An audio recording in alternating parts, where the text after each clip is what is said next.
하나님께서 오늘 우리 가운데 주시는 말씀은 사도행전 8장 4절에서 8절까지의 말씀입니다.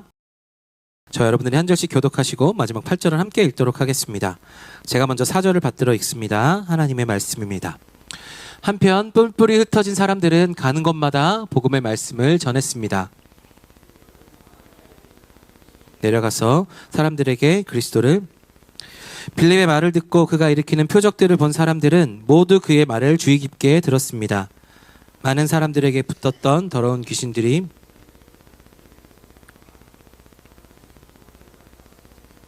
나았습니다. 함께 읽겠습니다. 그리하여 사마리아 도시 안에 큰 기쁨이 생겼습니다. 아멘. 네, 오늘 저는 복음이 터뜨린 기쁨, 복음이 터뜨린 기쁨이란 제목으로 말씀을 나누도록 하겠습니다. 여러분, 우리가 지난주부터 사도행전 8장을 함께 나눠 보고 있습니다. 스데반이 죽었고 교회에 핍박이 일어났는데 그것이 핍박으로 고통으로 끝난 것이 아니라 확장을 이루었다라고 말씀드렸습니다. 큰 확장을 이루어서 이 흩어진 중에도 복음을 전하는 사람들이 있었다라고 말씀드렸죠. 중심을 지키는 사도들, 수비수 역할을 자성했던 사람들뿐만 아니라 공격수 역할을 자처했던 흩어진 사람들이 있었는데 그 사람들 중에 한 명이 오늘 등장하는데 바로 빌립 집사입니다. 스데반에 이어서 두 번째로 이름이 언급되는 이 빌립이라는 사람이요, 사도행전 8장을 중요하게 이끌어가는 또한 인물입니다. 그래서 우리가 오늘 이 말씀을 빌립을 통하여서 이 빌립이 어떻게 그 사마리아 땅에 복음을 전하게 되었는지를 우리가 생각해 보게 됩니다. 근데 오늘 말씀을 보시면 빌립이요, 그 고통을 당하는 그 중간에도 그 복음을 전하러 갔다라는 것이죠. 누가 시켜서 간 것도 아니고 자기가 스스로 그 고통 속에서도 복음을 전하려고 나갔다라는 것을 보게 됩니다. 어떻게 그가 그렇게 고통 중에서도 복음을 전할 수 있었을까 생각해 보면, 저는 그가 그렇게 할 수 있었던 에너지의 근원이 어디에 있었느냐 보면 바로 기쁨이었다라는 것이죠. 복음이 그 안에 넘쳐 흘러서 그 안에 기쁨이 터져 나온 것이 바로 오늘 복음을 전한 빌립의 모습이었다라는 것입니다. 우리가 오늘 부활주의를 지내고 있습니다. 예수님께서 다시 사신 사건으로 우리가 부활절을 그냥 단순히 역사적인 사건으로만 본다면 우리는 부활절의 기쁨이 완벽하게 우리 가운데 다가오진 않죠. 우리의 삶을 다뤄보면서 나는 정말 기쁜가라고 생각해 보았을 때 우리가 정말 기쁘다라고 표현할 수 있는 순간들이 사실 몇 안 되는 순간들이지 않을까라는 생각을 해보게 됩니다. 왜냐하면 청년의 때가 참으로 무겁고 참 어려운 시기간을 지나고 있기 때문이 아닌가라는 생각을 해보게 됩니다. 그런데 오늘 이 빌립, 그 마음에 기쁨이 터져 나와서 복음을 전하는 이 사람, 이가 어떻게 그렇게 큰 기쁨을 누릴 수 있었을까? 우리가 오늘 말씀을 통해서 함께 살펴보면서 우리 또한 빌립처럼 이 마음에 복음이 터뜨리는 이 기쁨, 부활이 주는 기쁨을 함께 누릴 수 있는 우리들이 되기를 간절히 소망합니다.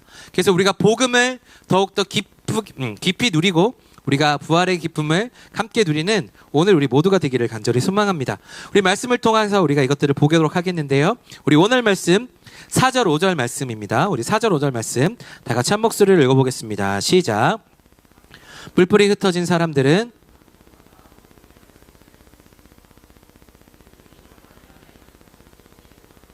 사람들에게 그리스도를 전했습니다. 아멘. 네, 오늘 말씀을 보시면 우리가 잘 아다시피 스데반이 죽었고요. 그리고 그 교회는 흩어지기 시작했습니다. 이제 나중엔 바울이 변하게 되지만 사울이 박해를 아주 극심하게 했었죠. 그런데 우리가 지난주에 말씀드렸던 대로 흩어짐은 바로 절망이 아니라 끝이 아니라 시작이었다는 것을 우리가 보게 됩니다. 이 복음이 터져 나왔던 이 빌립이라는 사람인데 오늘 이 사마리아로 그가 복음을 전했다고 말씀드렸습니다.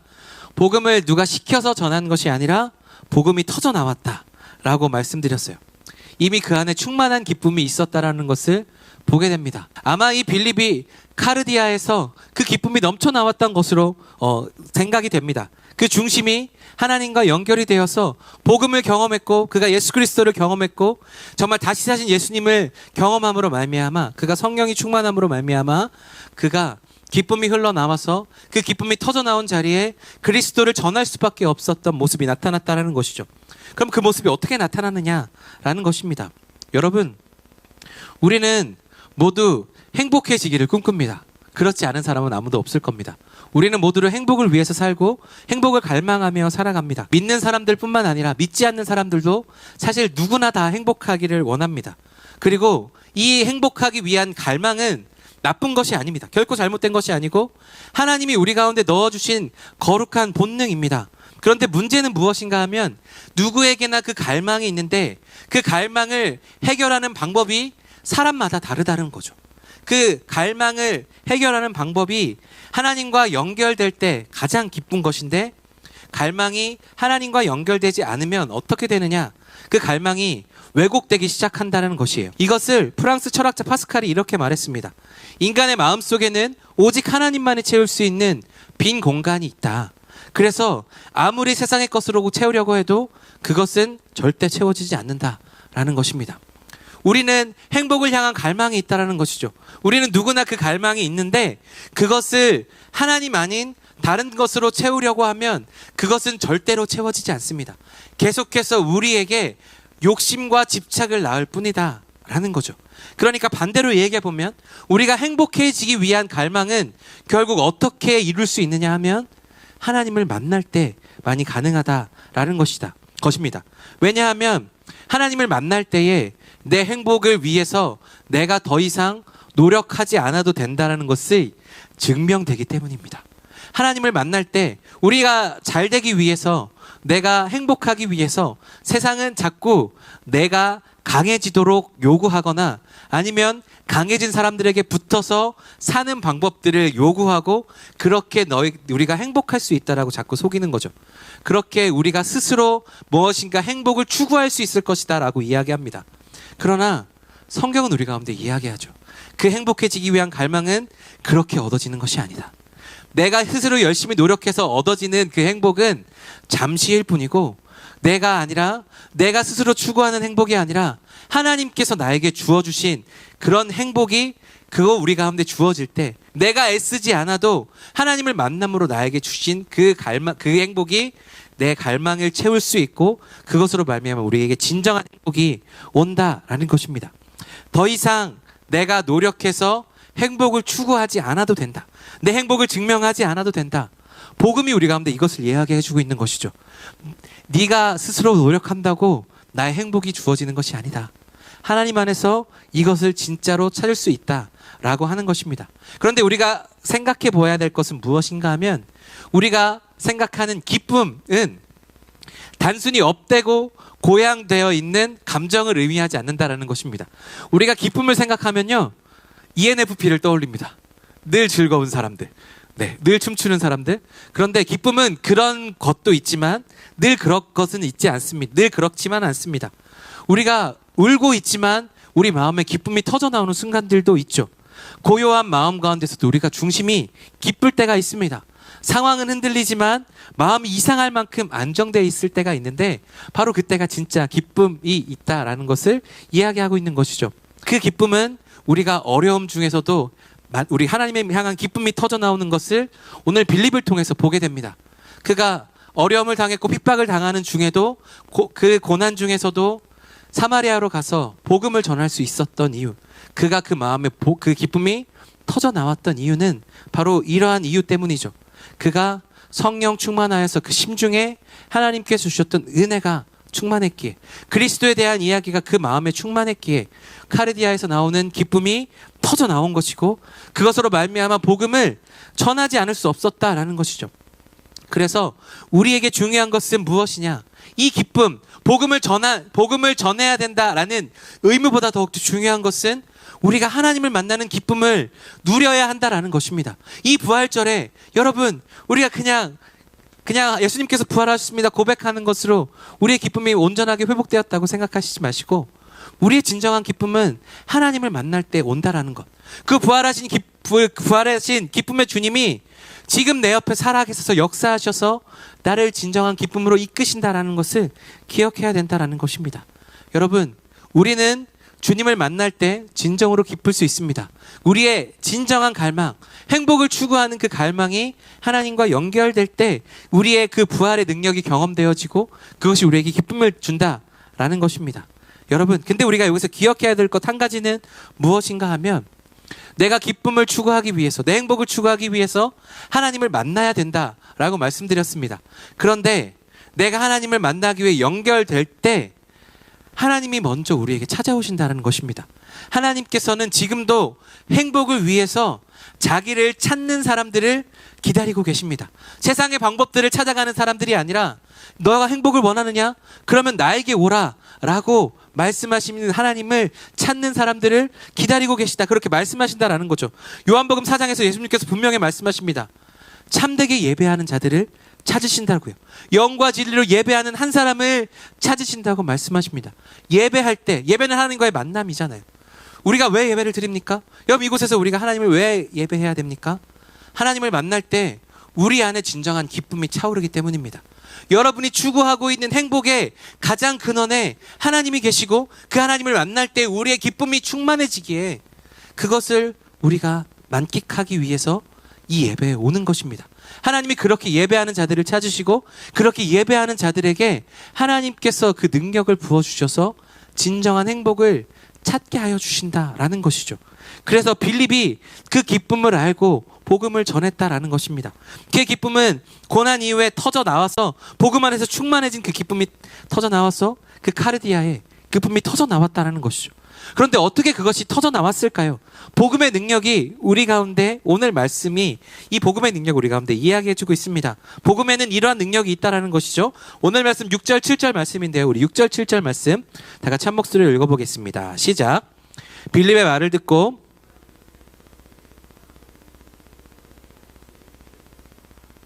많은 사람들에게 붙었던 더러운 귀신들이 찢어질 듯한 소리를 지르며 떠나갔고 많은 중풍 환자들이 양아들이 나았습니다. 아멘.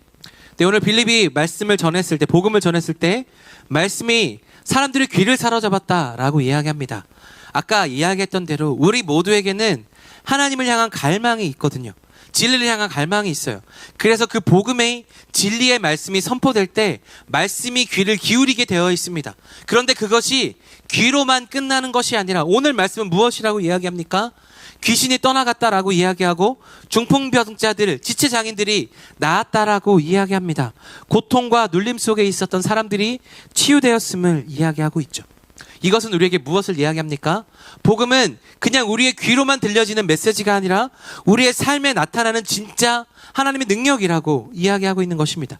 예수님의 부활은 그냥 역사적인 사건으로 끝나는 것이 아니라 우리 삶에 다가와서 우리 삶의 진정한 기쁨을 회복시키시고 여러분 삶의 소망을 이루시는 것이 바로 우리 주님이시다라는 것을 이야기하고 계신다라는 것입니다. 여러분, 우리 사람이 제일 무력해질 때가 언제인가요? 언제냐면 우리가 아무리 노력했지만 우리의 어떤 상황이 바뀌어지지 않을 때 우리는 무력함을 느낍니다. 우리가 힘으로 아무리 애를 써도 안 되는 상황들이 있을 때가 있죠. 우리의 치유를 위해서 기도할 때가 있고 우리가 많은 상황들이 열리기를 기도하지만 그렇게 되지 않을 때가 있습니다. 그런데 그 무력함의 극단적인 끝은 어디에 있느냐 하면 죽음에 있습니다. 우리는 죽음 앞에서 아무것도 할 수 없죠. 사람이 죽음을 이겨낼 수 있는 사람은 아무도 없습니다. 우리는 생명을 1초도 만들어낼 수 없는 사람들이죠. 그리고 죽음이 다가오는 것을 1초도 늦출 수 없는 것이 바로 우리다라는 것입니다. 그런데 예수님은 어떤 분이십니까? 바로 사람이 어찌할 수 없는 가장 끝판왕의 죽음을 이기신 분이 우리 주님이시다라는 것이죠. 죽음을 이기시고 부활하셨다라는 것입니다. 여러분, 이럴 때 아멘 타이밍입니다. 여러분, 다시 한번요. 우리 주님은 죽음을 이기셨습니다. 우리 주님은 부활하셨습니다. 그래서 우리에게 죽음을 이길 수 있는 힘을 주셨다라는 것이죠. 공 목사님이 부활절 때마다 이 두 가지를 이야기합니다. 부활신앙이란 무엇이냐? 첫 번째, 우리 부활하신 예수님을 믿는 것입니다. 우리 주님께서 부활하신 것을 믿는 것입니다. 두 번째, 우리도 주님처럼 부활할 것이다 라는 것을 믿는 것이죠. 이 두 가지가 있어야 진정한 부활신앙이다라는 것입니다. 그런데 주님께서 죽음을 이기셨다라는 것은 또 다른 의미가 있습니다. 무엇인가 하면 이 죽음의 권세를 이겼다라는 것은 세상의 그 어떤 권세도 예수님을 이길 수 없다라고 선언하고 있는 것입니다. 로마서에 나와 있던 대로 사망이나 생명이나 죽음이나 높음이나 어떤 것이라도 우리를 주 예수 그리스도에 있는 사랑 안에서 끊을 것이 아무것도 없다라고 이야기를 하는 거죠. 우리의 질병도, 우리를 문제일으키는 관계적인 문제도, 재정적인 문제도, 그 어떤 현실의 문제도 예수님의 부활의 권세보다 강하지 않는 줄로 믿습니다. 그래서 그렇기 때문에 우리는 이 복음을 통해 정말 우리 부활의 그 소망을 두고 하나님께서 주시는 회복과 치유와 자유를 꿈꾸면서 살아야 한다라는 것이죠. 우리가 할 수 없는 그 어떤 것들을 하나님께 맡기면서 살아가는 것, 그것이 우리가 해야 된다라는 것입니다. 그런데 여러분, 이렇게 들으면 가슴 한켠이 뭔가 좀 불편하게 느껴집니다. 왜냐하면 우리 주님께서 모든 것을 해결할 수 있다라고 하는데 여전히 우리 삶에는 죽음이 있고 우리 삶에 여전히 어려움들이 있고 여전히 우리가 소망하고 있는 것들이 이루어지지 않기 때문입니다. 그런데 그런 상황 속에서 제가 이야기한 대로 주님, 목사님, 이 부활이 우리의 기쁨이라는데 여전히 저에게는 문제가 산적되어 있습니다. 이런데 제가 어떻게 기뻐할 수 있겠습니까? 라고 묻고 싶은 마음들이 있을 거예요. 우리의 삶은 우리가 원하는 방식대로 응답되는 것이 아닐 때가 있다라는 것이죠. 치유를 원하지만 치유되지 않을 때도 있고 풀리기 원하지만 풀리지 않을 때도 있고 벽이 뚫리기를 원하지만 벽이 아직 옆에 있을 수 있습니다. 인간관계가 풀어지기를 위해서 기도했지만 그 사람이 용서가 되지 않을 때도 있고 재정을 위해서 기도하지만 재정이 풀리지 않을 때도 있고 내 앞길을 위해서 취업의 문이, 유학의 문이, 우리의 입학의 문이 열리도록 기도하지만 그렇지 않을 때가 있다라는 것입니다. 그런데 그것보다 더욱더 중요한 것은 무엇인가 하면 우리에게 이것을 뛰어넘는 은혜를 주신다라는 것입니다. 사도 바울이요 이렇게 고백하죠. 육체의 가시를 떠나가게 해달라고 나는 3번이나 기도했다. 그 사도 바울이 아팠던 것 같아요. 이제 간질이다 안질이다 뭐 여러 가지 이야기들이 있지만 육체의 가시로 설교하면서 아마 선포하면서 좀 여러 가지 어려움들이 있었던 것 같아요. 주님, 제가 좀 온전하게 말씀을 선포할 수 있도록 육체의 가시가 지나가게 하여 주십시오. 이것을 회복시켜 주십시오. 라고 이야기했는데 하나님께서는 거기에 그렇게 말씀하십니다. 내 은혜가 내게 족하다. 내 능력이 약한 데서 오히려 온전해진다. 라고 말씀하셨어요.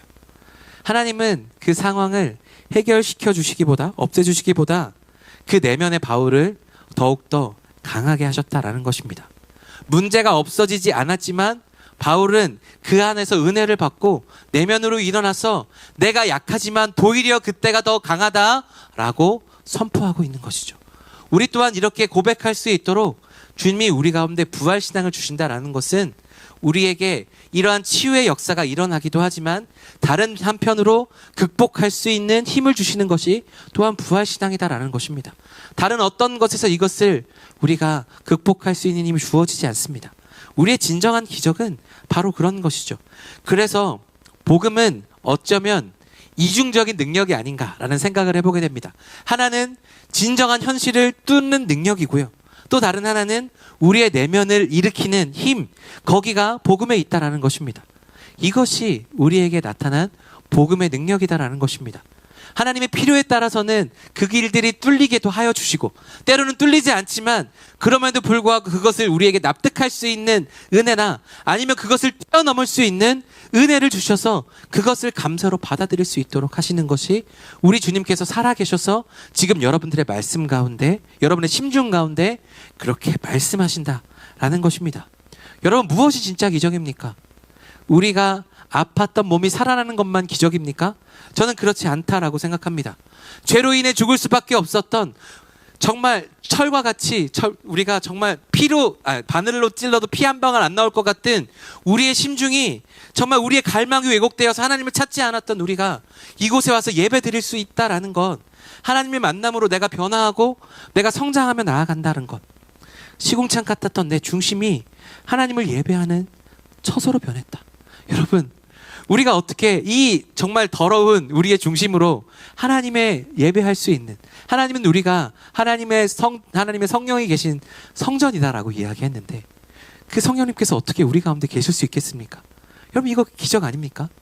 그렇게 우리에게 복음의 능력은 다가오셔서 그것을 청소하시고 그곳에 하나님의 능력을 부으시고 카르디아에 하나님의 복음과 부활의 기쁨을 넣어주셔서 그것이 넘쳐 흐르도록 하셔서 기적이 나타났다라는 것을 보는 거죠.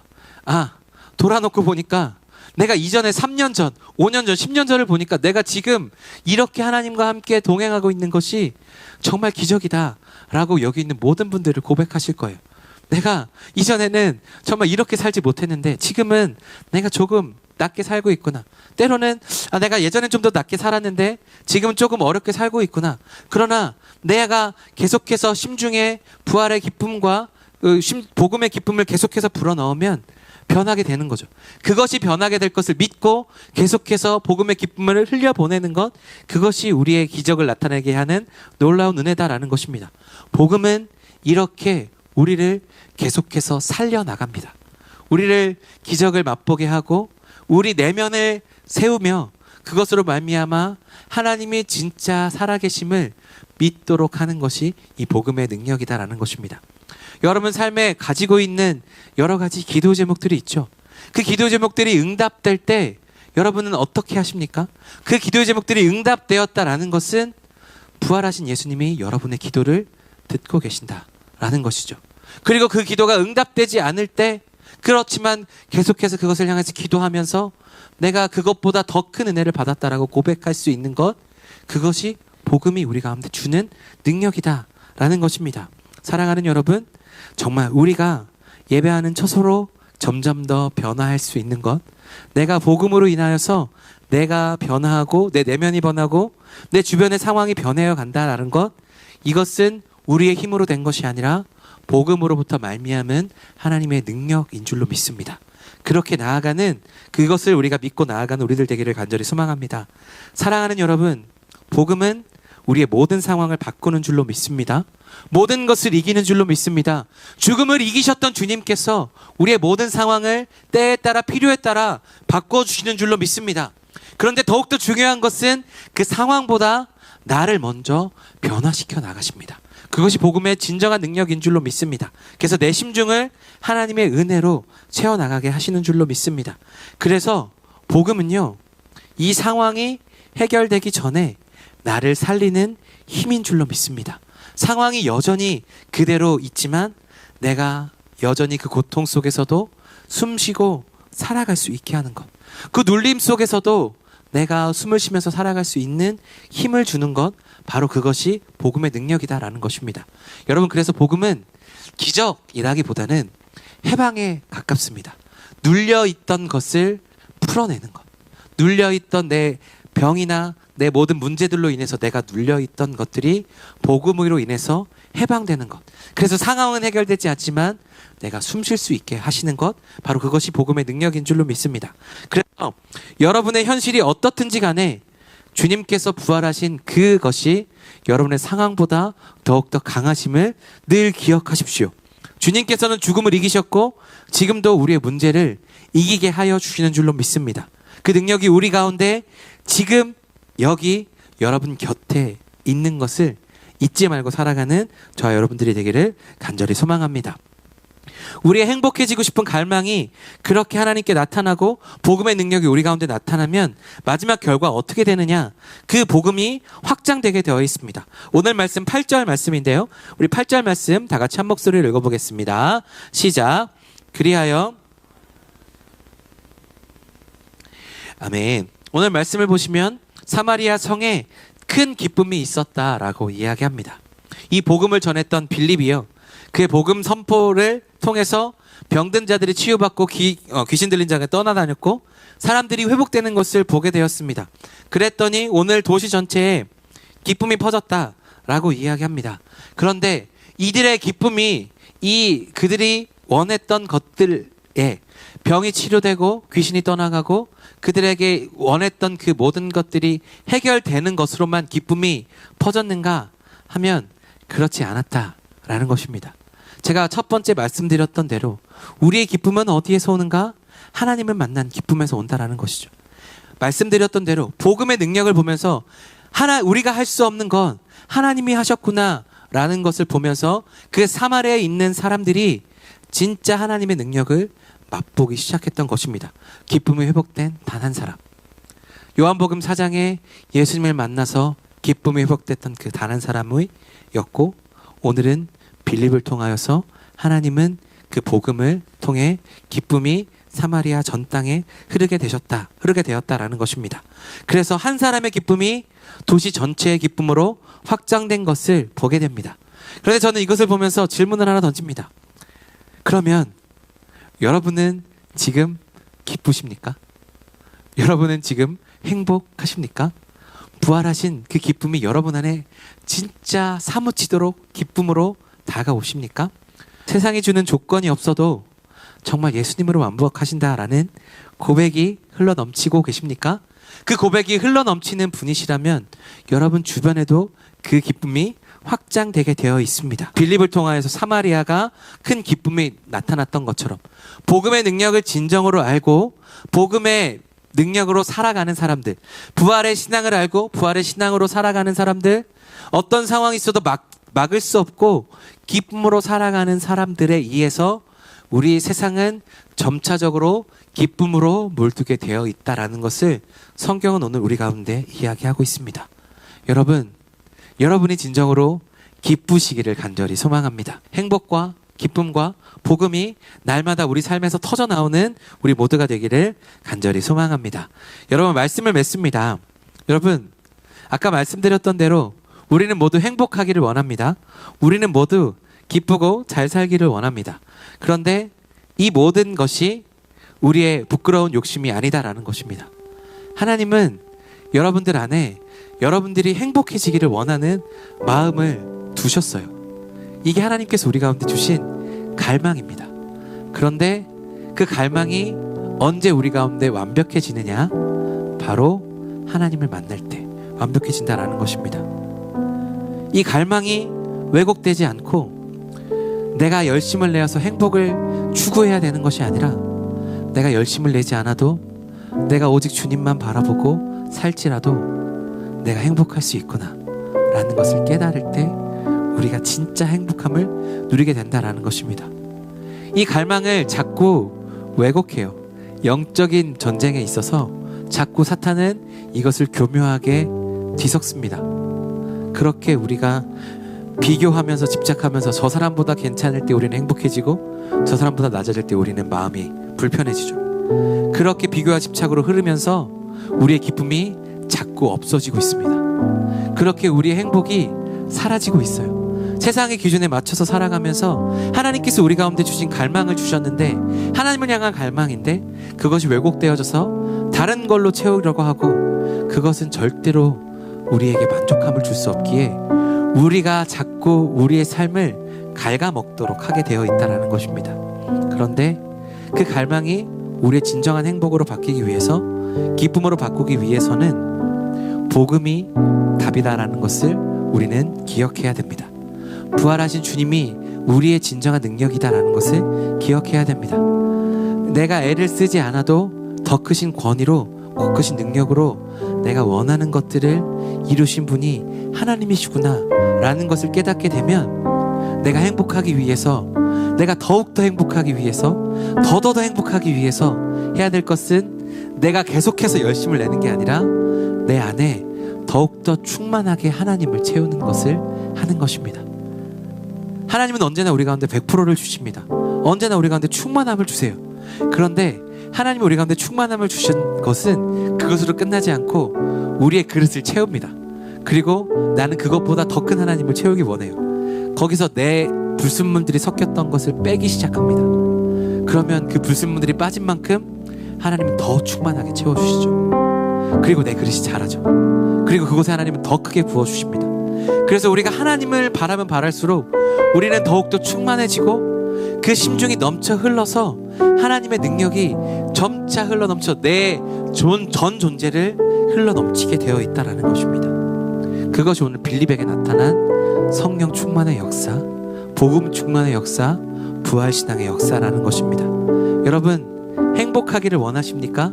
그러면 다른 곳에서 찾지 마십시오. 오직 하나님께 행복이 있는 줄로 믿습니다. 하나님을 더욱더 갈망하십시오. 하나님을 예배하십시오. 하나님과 자꾸 친밀해지십시오. 그러면 오늘 빌립처럼 그분이 주시는 최고의 기쁨이 여러분 가운데 터져 나올 것입니다. 그리고 그 터져 나오는 기쁨은 여러분을 통해서 다른 사람들을, 세상을 바꿔나갈 것입니다.